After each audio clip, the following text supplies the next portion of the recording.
This is Caleb Hobbs, partners with Richard Alfonso and Michael Sheridan. And today we're focusing on Blockbuster and its fall from basically being the titan of media, media sharing and everything like that. Okay, Blockbuster was a United States corporation of home video game rental, video rental shops, DVD by mail, streaming, video on demand, cinema theater, everything like that. At its peak in 2004, Blockbuster consisted of nearly 60,000 employees in over 9,000 stores at one point, with a net worth of about $5 billion. Over the course of 10 years, though, the revenue of the company actually dropped big time, from about 5 million to about 120 million. Everyone knows what Blockbuster is. Blockbuster is where you go get your videos, where you get your games, get your rentals, everything like that. Basically, your entertainment for the weekend or for the night. Blockbuster, as we all know, has definitely gotten overtaken by companies like Netflix, Hulu, and other basically media stuff that you can basically provide a subscription and get the same thing, the same exact thing in a lot larger scale and a lot more variety than Blockbuster. Those type of corporations and businesses have definitely taken over the market, and it's just because basically Blockbuster they relied on most of the revenue to come just from solely off of rental fees and little certain like hidden cost and percentages and everything like that. That's how they made the bulk of their revenue. And there's a big hole in that whenever you talk about the business that they're in. Because when it comes to a company like Netflix or Hulu, you don't have to pay a late fee.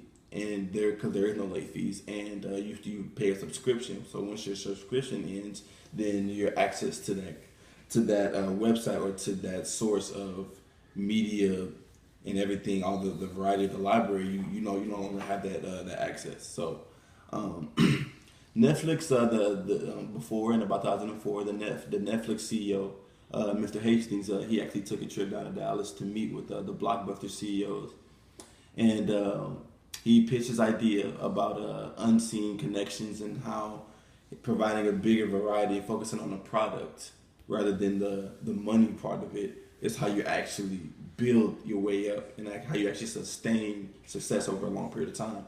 The Blockbuster CEOs actually laughed at him, left him out of the meeting. And about 10 years later, Netflix is a $28 billion company, and it's thriving and it's continuing to grow, and it's accessible to everyone across the world. Basically, if you have internet access, you have access to Netflix. So Netflix and Hulu and stuff like that. And the big thing about that is unseen connections. That's one thing that Blockbuster did not do. Blockbuster, you had to go in, you had to rent, and you had to bring it back. But that's a very time-consuming, it's reliable, but it's not very flexible when it comes to people in their everyday lives.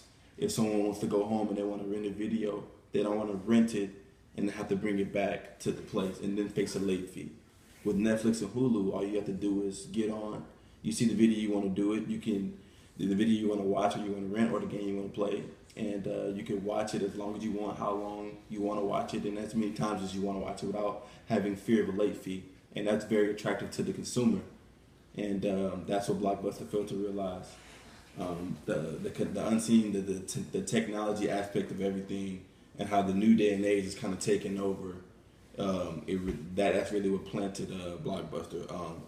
However, Blockbuster is still in business. They have about 300 stores here in the U.S. This is their base. This is where they're based at. So they have about 300 stores that are like under contract to stay open. They make about 120 million. Like I said, that's a big drop from about 5 billion that they were about worth, and it's really due to